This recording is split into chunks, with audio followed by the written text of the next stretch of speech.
Brian from Yes Education. I'm the Business Development Manager based in Ho Chi Minh City in Vietnam at this time. And we have another very special webinar here for you today from Charles Darwin University. It's a very timely topic today. We're dealing with and introducing you today to the Emergency and Disaster Management course. Very timely given the circumstances, and we've had a lot of requests from you, our partners from all over the Asia Pacific region about this. It's quite it's gaining a lot of traction and popularity, this course, and we have some very esteemed guests with us today. Some of you may be familiar with Cheryl with Charles Darwin. She has spoken to us before on many times, and she joins us again today. We also have two other esteemed guests. We have Akhilesh Surjan, who is an associate professor at Charles Darwin University. He is leading the humanitarian emergency and disaster management course at Charles Darwin University. And over 2 decades, Surjan has worked with universities in Australia, in Japan as well, and with the United Nations and government and non-government organizations in the Asia Pacific region. He is proactively engaged with the issues of disaster, environment and climate risk reduction, and global change and sustainability in the context of human settlements. So we're very excited to hear from him. I'm going to be asking him some questions, and we've also got Angelo Trias. He analyzes and networks risk and non-traditional security challenges that threaten and undermine the well-being and development of states and societies. His research lies at the intersection of risk science, disaster governance, crisis and emergency management, non-traditional security, and humanitarian affairs. A lot there. So very, very experienced, Angelo. And he was a graduate of Charles Darwin University and did a Master of Emergency and Disaster Management. So we're very lucky to have our two guests, as well as Cheryl. And as I mentioned, we all know Cheryl. She's the Regional Marketing Manager at Charles Darwin University and has 10 years experience in global markets and international recruitment. So more of the questions today for me will be for Akhilesh and Angelo, and Cheryl will be here standing by in a support kind of role and may answer your questions if you have any regarding recruitment or entry requirements for this particular course or any other course. So today, the mode is kind of, there's no kind of presentation today. We want it to be a bit more interactive. So I'll be leading some questions. And after I finish my questions, I will pass the floor on to you guys. So if you're on Facebook or if you're on Zoom, please get the questions going. We'd love to hear from you, and hopefully you get a lot out of today's session. Don't be afraid to ask any questions in any area, but in particular for emergency and disaster management. That's the expertise that Akhilesh and Angelo have. And I think during this time, it's really important to ask how this course can be relevant to you and how it can really build your career as well. I've heard some very good things, and I'm certainly interested in taking some questions myself. So without further ado, I would like to start off by asking some questions to Angelo. So Angelo, how are you today? Hi, Bo, I'm good, thank you. How about you? Very good, very good. So Angelo, you're from the Philippines? That's right, from Metro Manila. That's fantastic. So how did you first hear about Charles Darwin University, and what got you interested in studying there? Right. I first heard about CDU back in 2015. There was an education fair, and I was working in the private sector then in the tech industry. But even though I had my career path laid out, I wasn't fully contented. I wanted to shift into public sector related work and try to see how can I shift the skills and knowledge I've learned in the private sector to address other needs. And I was looking for a program to help me do that. Now, I didn't know about Charles Darwin then, so it wasn't really in the option, right? But two things got me interested when I saw Charles Darwin University, the program and people, and allow me to explain a bit. The program of Charles Darwin is quite unique back then. Now there are more courses in emergency and disaster management. But 5 years ago, there were only a few being offered also in Australian universities. Other courses focus on one discipline. So they offer disaster risk reduction as part of geography, of public health, or reconstruction. And it's focused either in architecture, engineering, or some particular discipline. And I really wanted to look for a course that's more comprehensive and holistic because I come from the social sciences background. And I was trying to look at other programs that offer that. And Charles Darwin University was one of the programs that offered that. And also the people. I think this also has to do with timing. The ones that represented Charles Darwin back then was the co-developer of the course. So he was attending a meeting here in Manila with the World Health Organization, the regional office. And so he was there. And there was also one from the international office. So all of my questions about the program and what support I needed, because I just started a family then. So I was also aware of all the risks that I need to consider when taking up the program. And they were able to answer that. Whereas in the other universities, they more of worked on the idea that, you know, this is what we offer. And if you enroll with us, you'll be able to take advantage of our wide network and things like that. So it's a matter of timing as well as the program. Wow, yeah, that's a really good point, and really interesting to hear that the background there. What you mentioned, you didn't hear about Charles Darwin before. What about Darwin? Did you hear about Darwin before? Darwin is not really the first choice that international students make, but I certainly know, having been there myself, that is a fantastic place. So what was your opinion of Darwin before you went there and after? The same thing with Darwin, Bo. I haven't heard about Darwin then. At least from my mind back then, it was Sydney, Melbourne, and Canberra. Those were my options. So Darwin was also not in the list. But once I decided that, you know, Charles Darwin was the right place for me, based on my objectives and my priorities back then, I just thought of the top end as a unique place, you know, and unique places tend to offer unique opportunities and possibilities. It just, you know, you just need to keep an open mind. So it was a risk I took back then. There were people, only a few, very few people understood my choice then. Of course, there were people who were telling me, you know, look for other options and things like that because you're still not sure about all these things. But it's definitely a risk I took. And I think it's one of the best decisions I made looking back. That's fantastic. So besides yourself, what do you think three aspects of Darwin would be that international students would enjoy about living there? Right. I would start with, again, the people. People in Darwin, I would say, are more laid back. I went around Australia when I was studying there. I think people are more laid back because of the small population. There's a community feel. So there are other multicultural cities in Australia, but I think because of the small population, people really interact with each other. It's not as if they're just passing by each other. That's one. Second is closer to nature, definitely. And the indigenous culture. So there's lots of wide open spaces. I really enjoy the wide open spaces. Biking to and from the university was like a daily habit that I kept. Also, you interact with the indigenous culture of Australia outside of the tourism setting, right? Because sometimes, you know, you can go to other areas in the Northern Territory, like for example, Uluru, but it's different when you pass by them, interact with them in their day-to-day life, and then you'll see and appreciate things better. And last but not the least, I think it's near to Asia. I would say it's the gateway of Australia to Asia. It's near actually to Metro Manila, the Philippines, rather than going to Indonesia. Yes, and Indonesia as well. And I think like yeah. So from Manila, how did you get to Darwin? I'm not sure if there's direct flight. How did you get there from Manila? Sure. There's actually a stopover flight.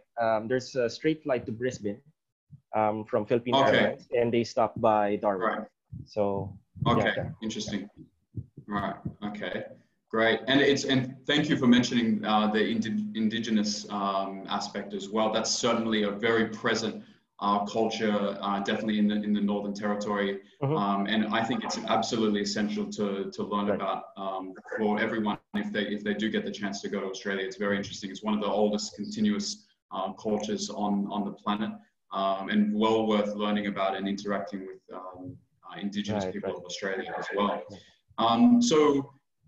What about a lot of students of ours and partners of ours will ask about the campus life at each of the universities, and I think Charles Darwin is another interesting one. So could you talk a little bit about the campus life you experienced? Was it easy to meet friends? What kind of events were there? Was socializing fun? And was it easy to meet local students? Right. I think for this one, I'll address first campus life in general, because I lived in campus for quite some months before my family came over. So I stayed at the International House Darwin, and they have activities lined up. I mean, you can do deck chair cinema, paintball, if you want to do beach trips in the afternoon, or you want to do weekend campings, they also have that. So I don't think that there's a shortage of things to do in Darwin and the surrounds. But even if you want to stay in the campus, I mean, Charles Darwin University, behind it is the Casuarina Coastal Reserve. Then you also have the foreshore just right behind, so you can go fishing, you can go picnic anytime you want. So it's very conducive for that laid-back lifestyle. And I know that that's not for everyone, but for example, for students like me that want to unplug and really focus on studies, minimize the distractions, it's very, very helpful for students who want to do that. Other experiences, like when we talk about the course itself, our cohort is quite unique because back then, when you do emergency and disaster management, this wasn't really a straight path. You come from either public health, you take different courses, and then you realize that's what you wanted to do, and then eventually you move into that field. Now there are more straight paths, like bachelor degrees are offered, and you can really progress. So we have a different cohort, and they're spread out. Professionals, humanitarians, social scientists. That's really good because you can get different ideas from them. Some are based in Afghanistan, some in Timor-Leste, and they're joining the class. So you get the first-hand, knowledge about what's happening there, and they're sharing it. But also on the other side, your schedule and your subjects are different because after your core courses, you then move into either environment, management, or other things you want to focus on. So it's really up to the student to balance those things out. For me, I did a lot of community work with the time that I have. Yeah. So I think campus life and even community life is integrated. Yeah. That's great. That's great. And besides that kind of community work you did you find any other part-time work while you were studying at Charles Darwin? And how did that kind of impact your studies, or if at all? Yeah, thank you for raising that, Bo. I mean, part-time work, especially for international students, is very important. I mean, you cannot take that out of the equation. Especially with me, I was bringing my family then also to come with me and study here. So there were lots of shifts in my life then. I started with doing some hospitality work, but that was challenging because I was working at night and I was on call and dealing with all these sorts of issues. But it was fun because I learned to manage different types of people, which is important as well in the field that I'm working on right now. And then I was fortunate to be included in a university project, which is tasked to design interactive learning resources and innovative learning environments to teach emergency and disaster management. And I think that's one of the highlights of my stay in Charles Darwin as well, because it was able to reinforce my learning. I mean, in order to explain something well, you have to understand and grasp the principles enough. So I was trying to create something that I was also learning. And that sort of created a learning feedback loop. And also it reinforced reflective practice. But also beyond paid work, I would say that, or I would recommend volunteering. So I also volunteered for the Australian Red Cross. Back in 2015, there was a daily river floods and Boxing Day. That was Boxing Day, and a lot of the people were on holiday. So Australian Red Cross had to step in, including the volunteers that were here, and we ran one of the longest evacuation center operations back then. And that taught me a lot of things about the strengths and limitation of the system, state system, emergency management system, as well as dealing with the indigenous community. What are the sensitivities?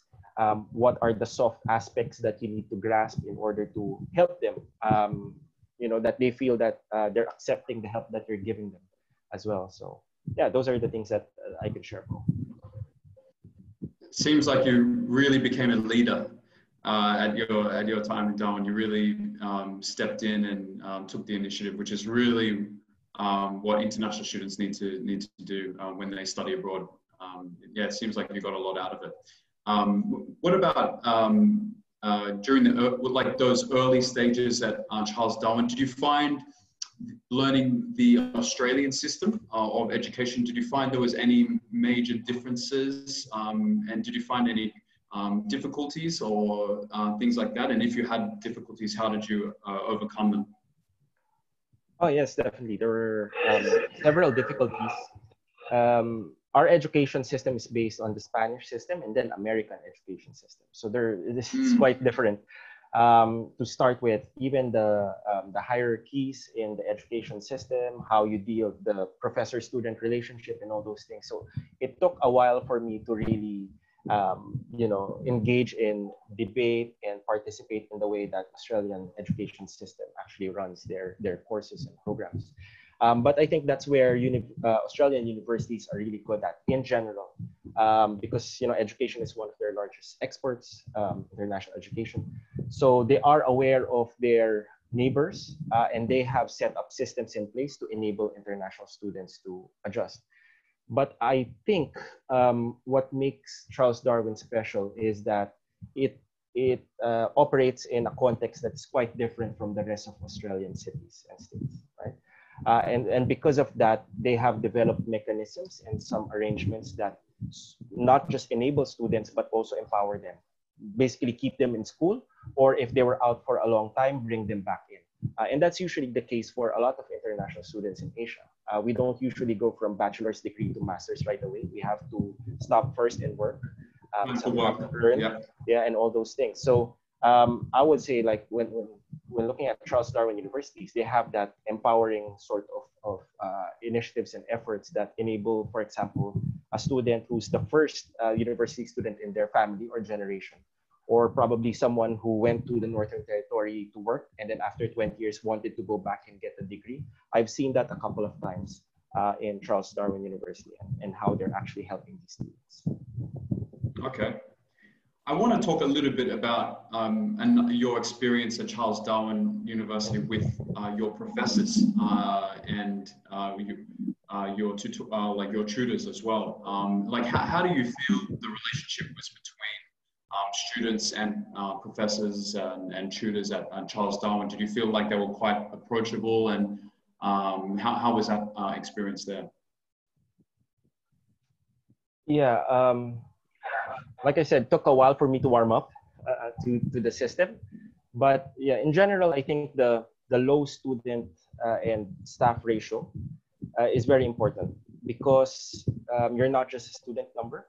I feel in all the classes I've been in, I did the program, but I also had classes in 4 different schools in Charles Darwin University. That's how spread out I did my courses. So based on my experience, then they know you at least, and that's important, because you can't really personalize education unless you get a sense of where the person is needing help or what they actually want to achieve in the course or the program. Mm-hmm. For me personally, I had a very good relationship with the teaching staff in the Masters in Emergency and Disaster Management. As I said, I picked a program that is more comprehensive and holistic. So the teaching staff came from diverse backgrounds. They weren't forcing like one size fits all approach to the problem. Each person that you talk to, they have a different perspective, and there's a certain respect about, how we view these things. And because of that, I guess that brings a culture of tolerance, and they're approachable in that way. They have an open office culture that if I have issues, I just schedule with them. And a lot of my learnings were actually came from discussions with them. Asking questions and then getting ideas from those questions, and they really encourage me to get to move beyond the classroom. Fantastic. One more question before I let you go. Sure. So you're back in the Philippines right now. Could you tell us a little bit about what you're doing right now, and how did Charles Darwin University and your experience there help you shape who you are today and where you are? Right. After Charles Darwin University, I entered the academic community, and then the policy circles, which wasn't in my plan back then. And this is where I think the program comes in, and where the university comes in. As a student, I think it has made me more people-centered, because the focus is less on a particular discipline. You look at all the issues, and then everything that is there revolves around the person. So I guess that helps in the sense, and you're more grounded, because in the Northern Territory, they have more bottom-up participatory approaches to policy problems, right? And that's something that I have also brought with me. Now, with the course, I think the coursework plus the research project component, it's like in between a master's by research and master's coursework. So it sort of strengthened my understanding of the links of science, policy, and practice. And that's what I brought out. After that, I did a program director role in a management institute, where I was in charge of finding the nexus between the private sector, public sector, and civil society organizations, finding solutions in between the problems that affect all. And then I move into policy work, which looks more into non-traditional security, which I think also links to the fact that you don't look at a one-size-fits-all approach. So when we talk about emergencies and disasters, we're not narrowly thinking about just natural hazards like earthquakes and typhoons. We're really dealing about all these things that actually contribute to the insecurity or instability of of societies and states. And that's how I moved into the politics. Yep. So that's it. Very interesting. You're a very impressive individual, Angela. Thank you, Bo. So that's great. Yeah, I'm very, very interested in this field, and it's quite important. And considering Australia's recent troubles with natural disasters as well, and given COVID-19, very interesting topic.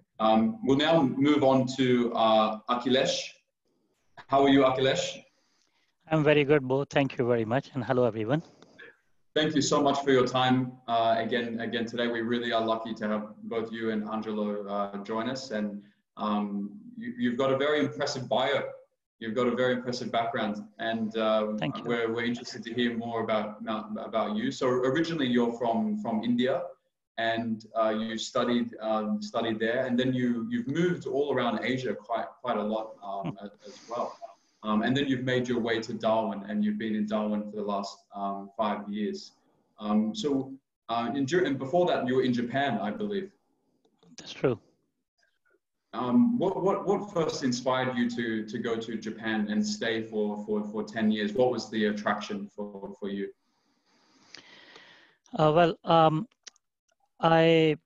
I'm actually from central part of India. India is a huge country. It's a country, it's a combination of various language groups and all that. So after finishing my university education as well as my master's degree in India, I worked there for about 7 years. And within that time, I was fortunate to gain experience from a variety of sectors and stakeholders. So I worked and spent time with a non-profit organization. I worked with the university. I also worked with the government, a state government, and specifically disaster management department. And later on with the United Nations, excuse me, United Nations Development Program. and UNDP, in short, it is known as.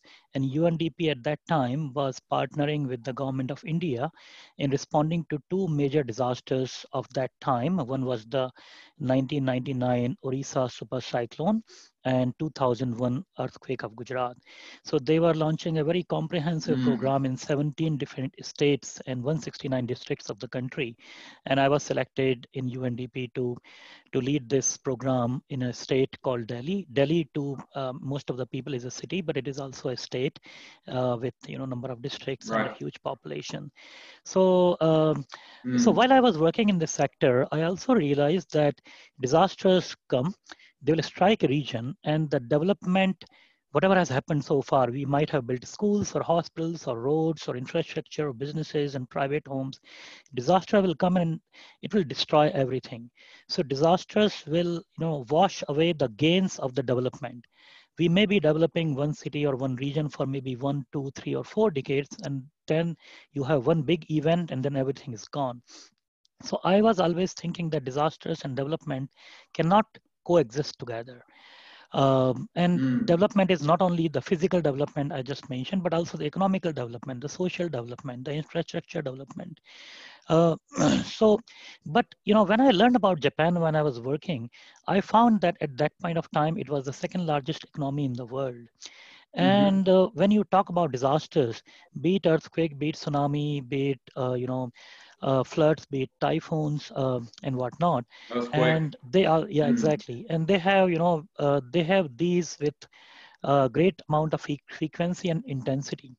So I was quite surprised at how come disasters and development can coexist, and that inquiry, took me to Japan, and I joined a PhD program in the Kyoto University.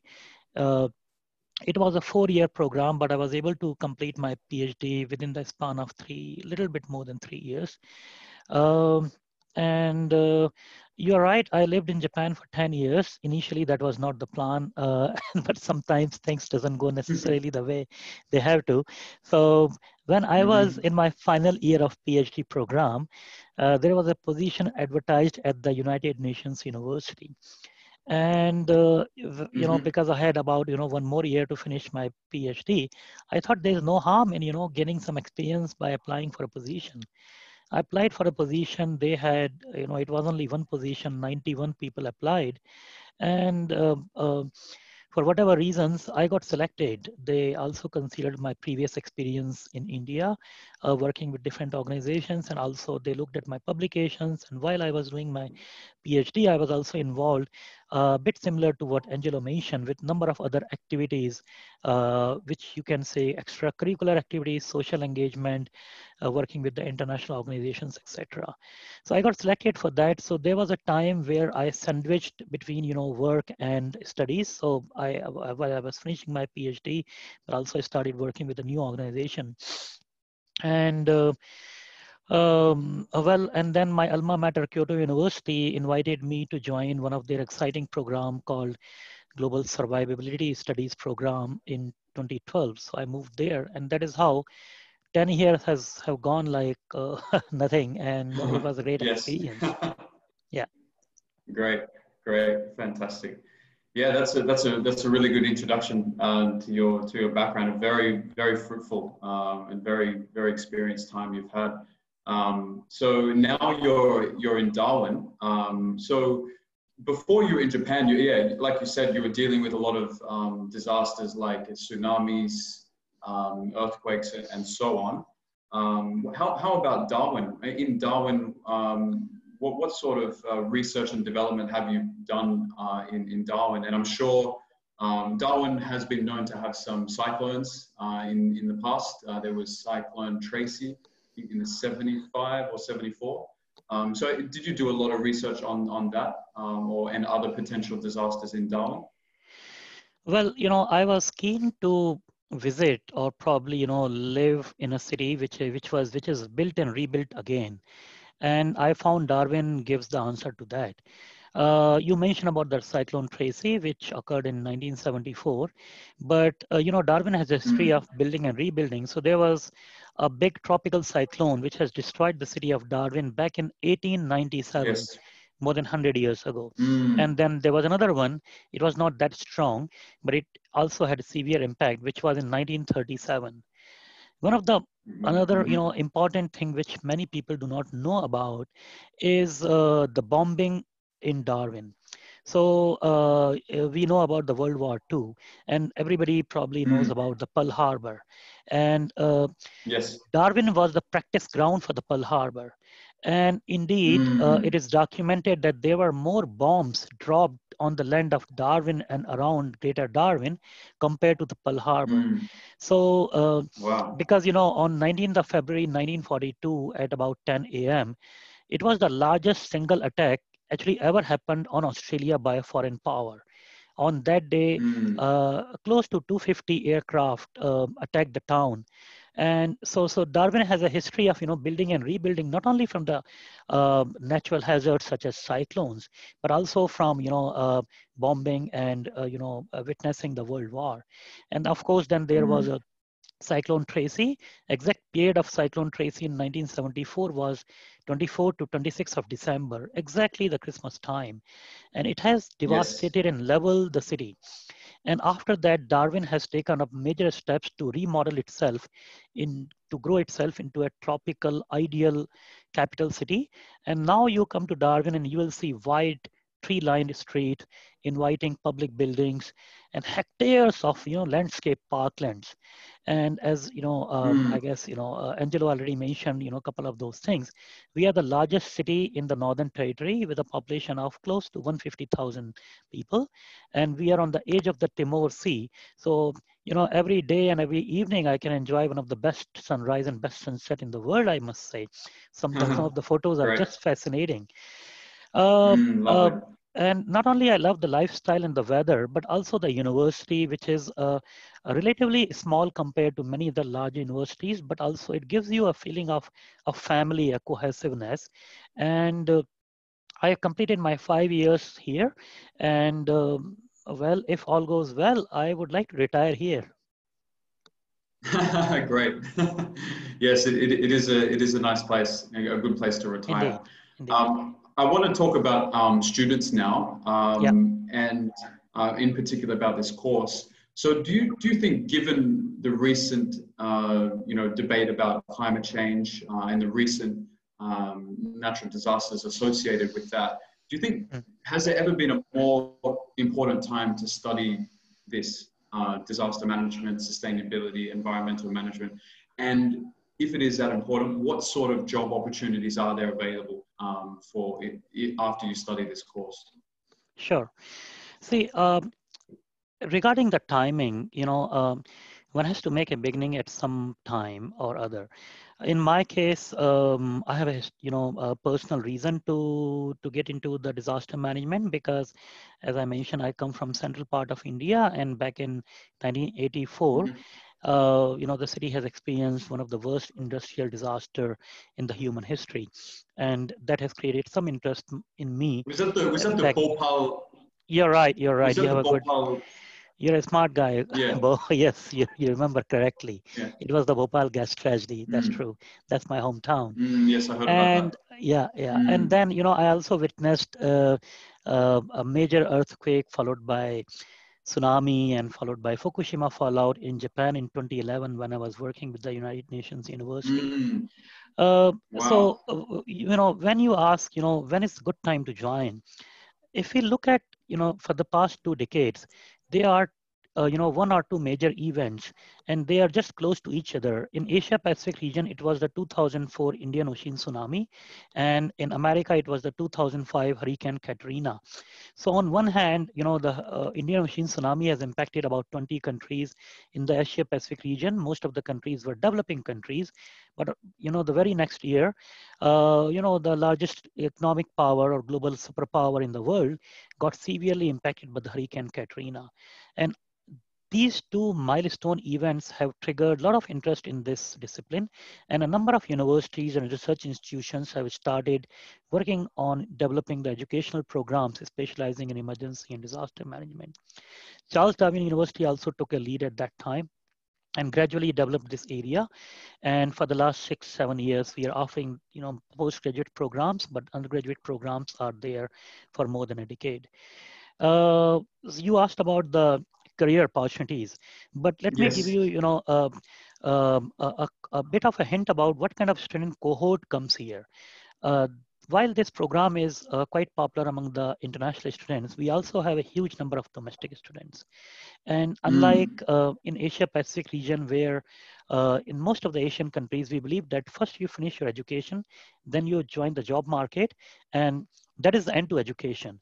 It's very different over here in Australia, where people do part-time study while they're also working and taking care of the professional and personal life. So it's very unique. And because of that, when you go to a typical classroom of mine, you'll find people who are, one of my senior most student at the moment is 81-year-old. And probably the Oh, youngest in the wow. classroom could be 22. So you can see, a Wow. big range, and they come from a variety of academic backgrounds. For example, those who have studied geography, natural science, social science, health, education, environment, engineering, economics, business, psychology, etc.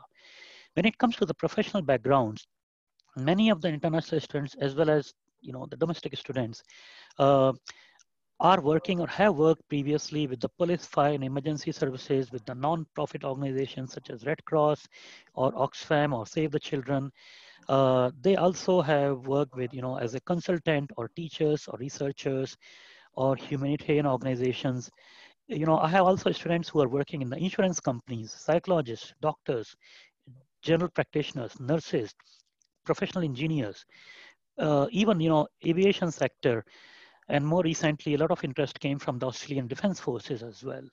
So, because of the unique nature of the program, as well as the unique nature of the cohort who joins the program, there's a lot of learning, not only by way of me and my other peers interacting with the students, but also student knowledge exchange. And so when Mm. we look about, what kind of career pathways are available for the students, the the possibilities are enormous. And especially we are at the moment experiencing tragedy which is still unfolding in very tragic ways at different Mm. parts of the world. So if you're asking for the Yeah. timing, this is the first global scale tragedy I'm experiencing in my lifetime. So what I can tell Yeah. you more about it, this is certainly the time when, one must think about joining the these kind of multidisciplinary area of emergency and disaster Mm-hmm. management. So when it comes to Yeah. career opportunities, one can always work with the government agencies, non-governmental organizations, which are engaged in the human development and development assistance. And students can work as an analyst, as a planner, as managers, and also, when they gain some more experience, they can work in the leadership roles in state emergency Mm. services, manager or director of the emergency services in the Red Cross and other reputed organizations like Oxfam, CARE, Save the Children, World Vision.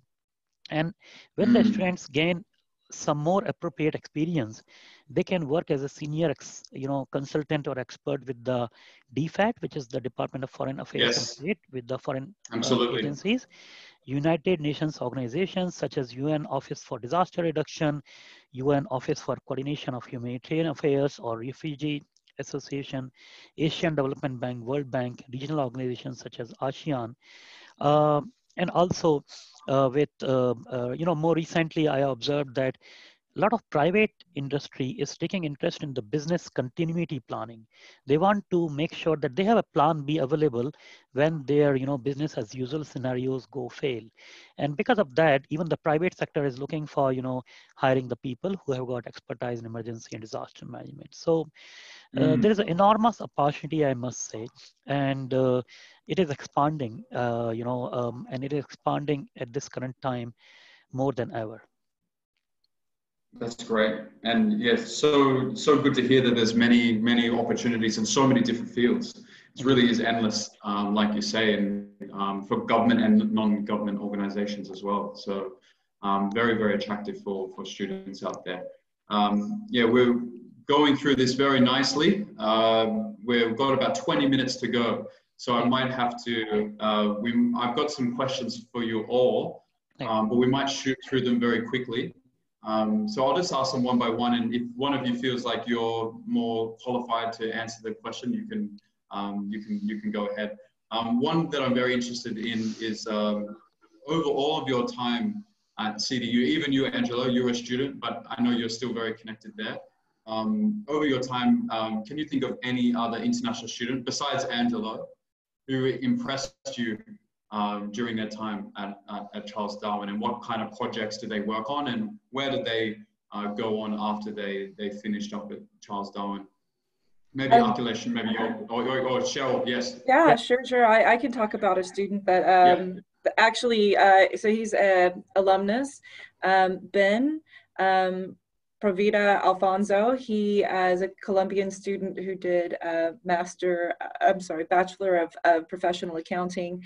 And he was an ambassador in all of the ambassador programs, the Northern Territory Ambassador Program, CDU Ambassador Program, Study NT.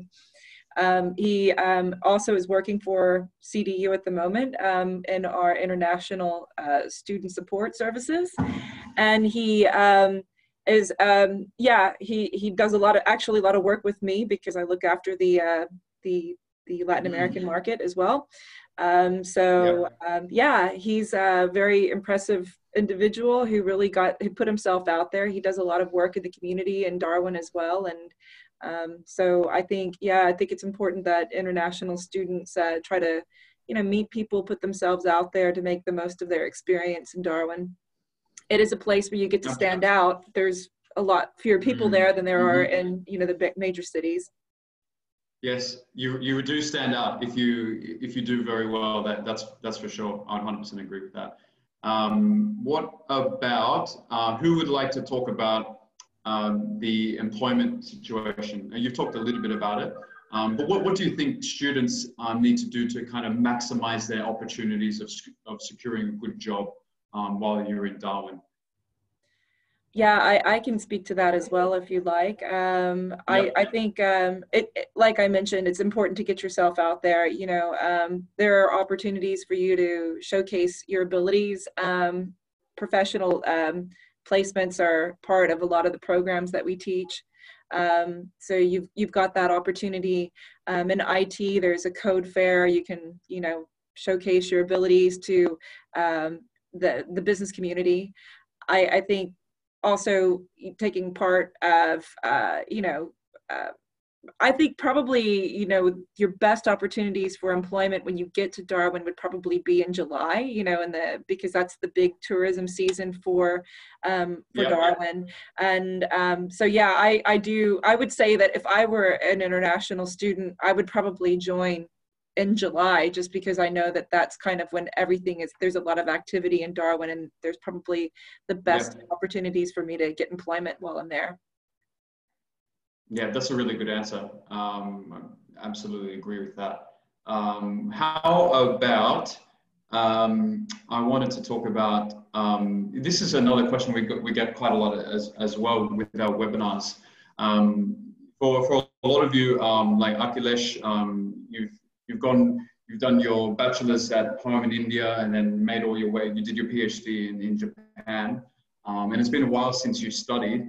How different was, how different was the technology or the resources that you had at hand at the time compared to what students have now? What would you say is something that's really interesting, or something that students can really be excited about studying at university with some of the technology that they have at Charles Darwin compared to something that you experienced before when you were a student? Sure. I think, I better not to talk about my time because, I was doing my undergraduate in the era when computers didn't existed in the education system.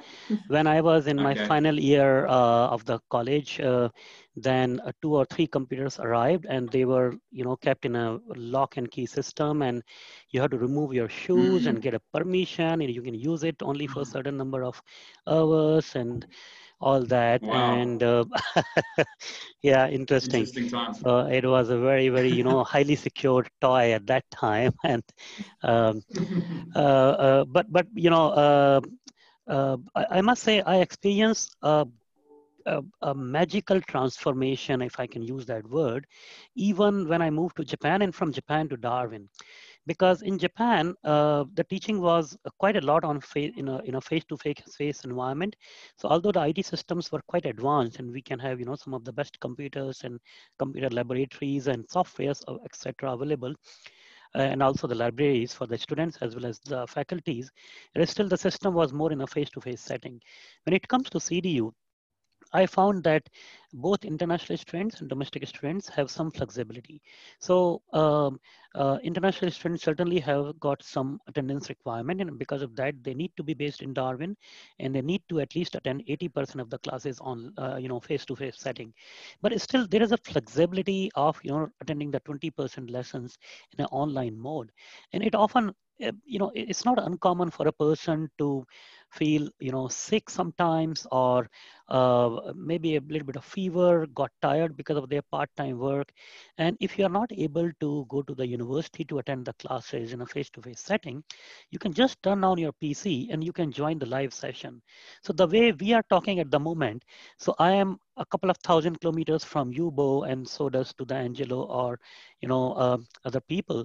But at the same time, when I'm speaking, you are able to listen to me right now, right here. You can ask question, you can make comments, you can stop me right now by if you want to offer something of your thoughts.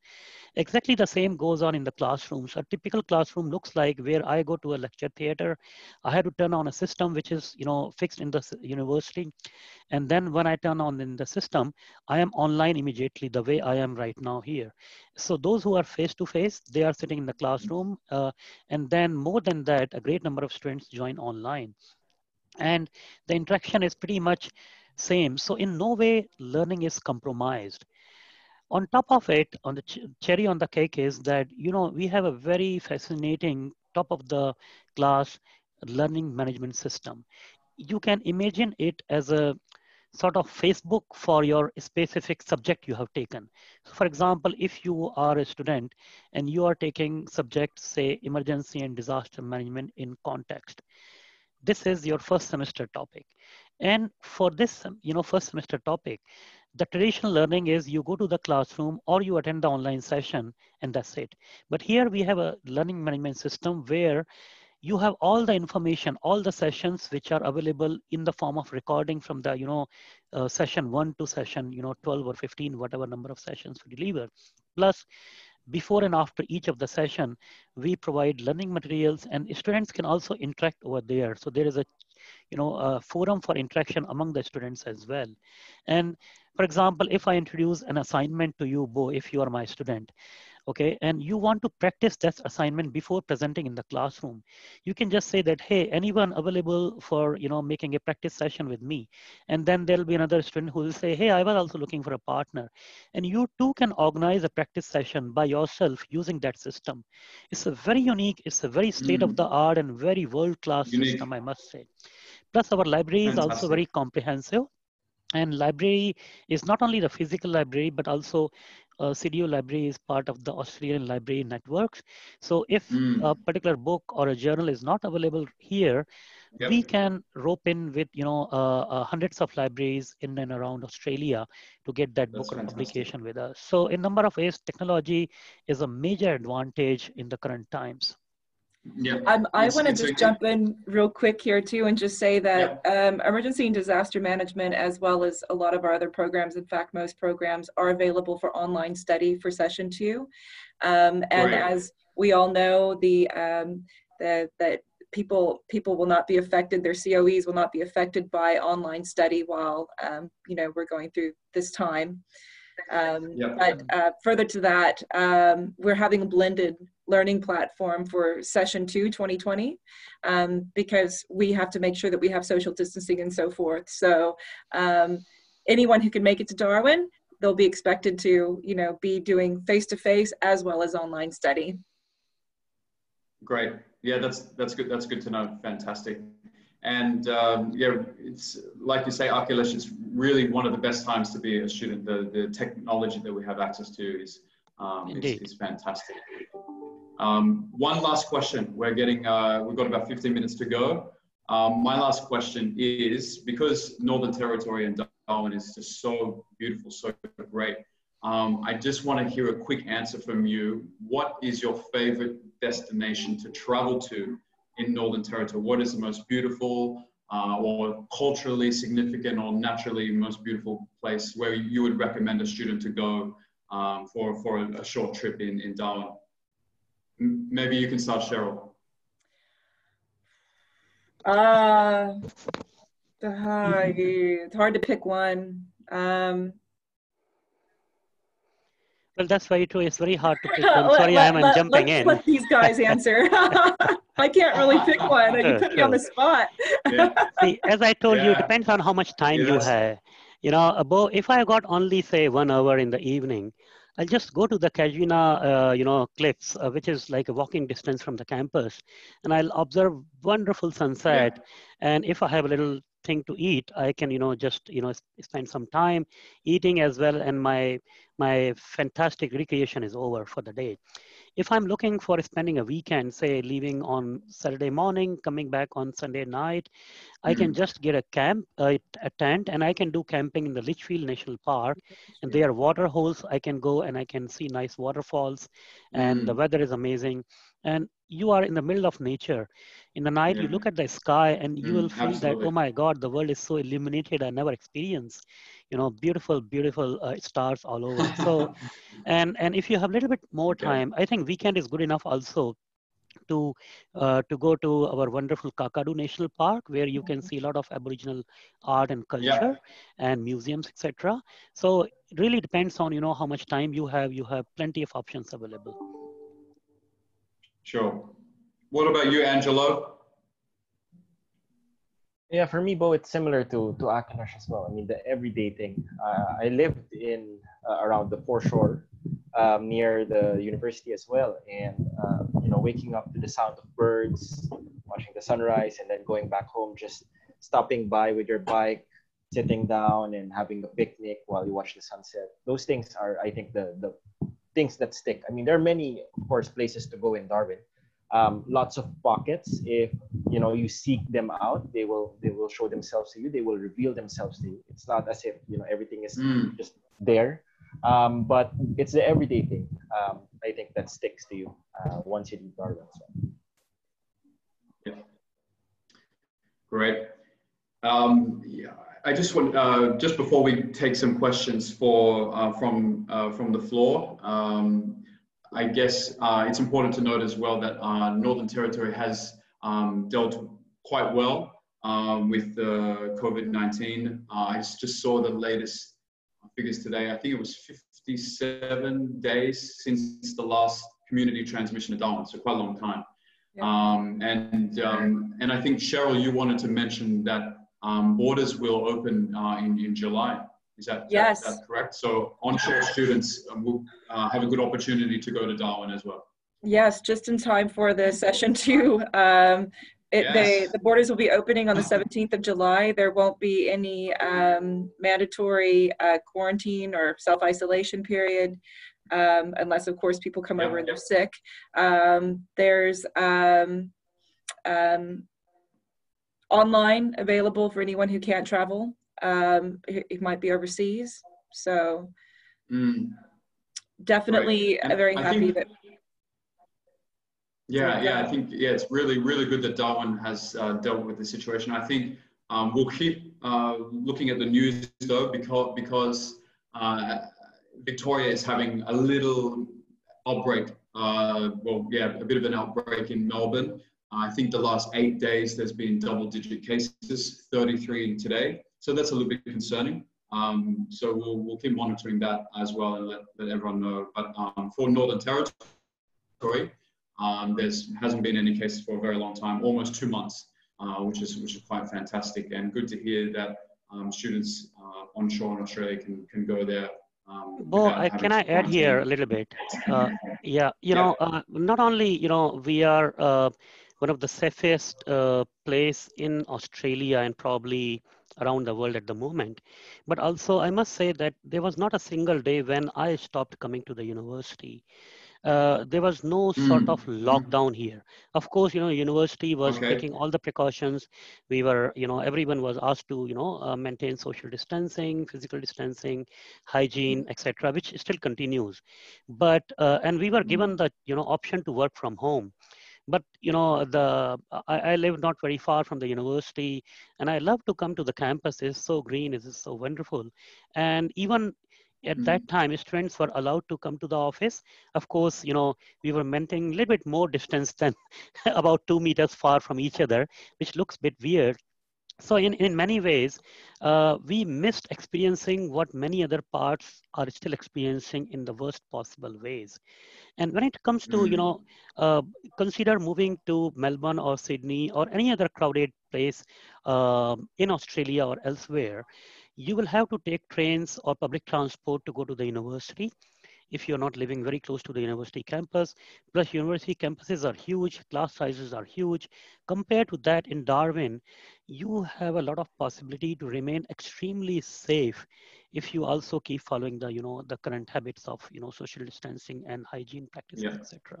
So in many ways, I must say, and I can assure that if someone decides to come to Darwin from interstate or from overseas, that will be one of the very good decisions they will be taking for their own safety, for the peace of mind of their families, and and also from the perspective of timely completion of their studies. Yes, Bo, can I add something just a bit about the situation as well and more about the program? I think also what I want to share is that my entrance into, for example, what's happening right now with the coronavirus is that it shows how widely applicable the program is. Like I said, in some courses, they focus on very particular hazards, and doing emergency and disaster management in Darwin also considers the humanitarian aspects. So it just not looks into natural hazards, but also biological hazards, man-made hazards. So this includes conflict, like as what Akhilesh was saying about conflict, armed conflict. These are also matters that are considered, and I think that gives you an advantage in how you see or how you define what risk is and what is non-traditional security to you, and how you can manage those things. So that's it. Good point. Really good point. I think now we will open the floor for questions as we're running out of time. I can see there's some questions here from Facebook, and some of these questions have been answered. We've got how about the entry requirements for this course? We have a lot of different listeners today from different countries, but maybe Cheryl, you could say just in general, what is Charles Darwin looking for in terms of entry requirements for academic record and for English language proficiency? Sure. It's really important, I think, to go check the website because the standards change for different programs. Generally speaking, bachelor programs requiring 6.0 with no bands less than 6.0 and master at 6.5 with no bands less than 6.0. Of course, there's some exceptions to the rule with the Bachelor of Nursing, the Master of Social Work, the Master of Teaching, and the Bachelor of Education. So those requirements are a little different. We are looking for students that have good academic records. Of course, a range of different standards are listed on the website, particularly when it coming to the bachelor requirements, because we look at, of course, international transcripts and stuff from high schools and things around the world. And we also are looking, for master programs, of course, a completed bachelor degree or equivalent of a bachelor degree. And yes, we're looking for students that have, good academic standing. 60% or better usually is what we're after. Yeah. Fantastic. Great. Just looking at the questions here, what are the most common career that normally students will seek? I think Akhilesh really answered this question good enough. I think that question came a long time ago. Is there online study? Yes. Cheryl has answered that question. What are the chances for a student to find part-time job in Darwin? I think we've covered that. But maybe Angelo, could you just quickly describe like you and your friends during your time when you were studying at Charles Darwin, like was it quite easy to, like, I think you said you had a job in hospitality, like finding a job in hospitality, how difficult or how easy was finding a job like that? That kind of part-time work. Sure. I think it depends on many things. As Akhilesh and Cheryl already mentioned as well, it depends on timing. So if you come in July, the dry season, peak of tourism in Darwin, so it's much easier. But in other times, I think it helps that you really understand your skills that can be transferred if you have work experience, and go for those rather than just submitting your application. Another thing that I found helpful is doing volunteering work first if you have like troubles finding work, because that shows that you can deliver and that you can do the work, and sometimes they need you and they'll just absorb you into the workforce as well. So there are many pathways, and it depends on the person. It also depends on the schedule. Sure. So some people have lots of courses in the morning, so they cannot take night shift work. So those are the things that you actually have to weigh when making a decision. Absolutely. We've got another question regarding salary. So maybe Akhilesh, you could help with this one.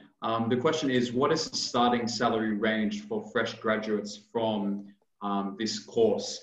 Talking about disaster management. So maybe you could just briefly talk about, let's say if you work for a non-government organization or a government organization in the field of disaster management or sustainability, or if you're an analyst, what kind of salary could you expect coming out of university, do you think? Well, I guess, this could certainly depends on if the student also has previous experience and their prior qualifications and also expertise. For example, if someone who worked as a civil engineer, say in Nepal, for a couple of years, including in the Nepal. I had a student, this is a real example. So I had a student who did civil engineering from Nepal. He worked in the reconstruction of the earthquake in Nepal for about 3 years, and then he moved here. And so the kind of jobs he got was also in the construction industry and the part-time jobs. And later on, he was absorbed in the sector as well. So, but there are students who comes from, having no work experience at all. And that is where the volunteering with the relevant organizations initially to establish those linkages and also show your enthusiasm, capability, inquisitiveness helps very much. So when it comes to the salary ranges, I guess, it can certainly vary, but it can easily, should be in the range of, say, 45,000 Australian dollars to the minimum per annum. And it can go, I think, as much as about $85,000 per annum. And in Australia, in addition to the salary, you also get superannuation if you're employed by an organization. And there is a very good work health safety rules compared to many other countries in the Asia Pacific regions. And also there are specific rules about, how much day off you must get, sick leaves and annual leaves, etc. So one must consider all these when they work in the sector. Yes, absolutely. That's a good point as well. Usually good, generous holidays in Australia too, hopefully. Yeah. So we're 4 minutes after 4 o'clock in Sydney time now. So I think we'll leave it at that. Once again, thank you to the three of you today for spending your time, your busy schedules. It's a really, really busy time. So thank you so much. And I know our partners and students listening today got a lot of benefit out of this. And, it's really interesting to hear from you and your experience. It's a really interesting sector and industry, and certainly so important for the future of our world as well, to get people interested and active in this industry. So you're doing a very good job, and I'm proud of you as well. So yeah, thank you for your help today. And if anyone has any questions that you didn't get the chance to ask today, please ask me or the rest of the Yes Education team, wherever you are based. We'll get back to you, and certainly if you have any question related to this course, I'll follow up with your inquiries. So that'll be it for today. Thank you again, team, for joining, and we'll see you next time. Thank you very much. Thank you, everyone. Bye-bye. Thank you, everyone. Thank you Bye-bye. very much. Bye. Good luck. Bye-bye. Stay safe.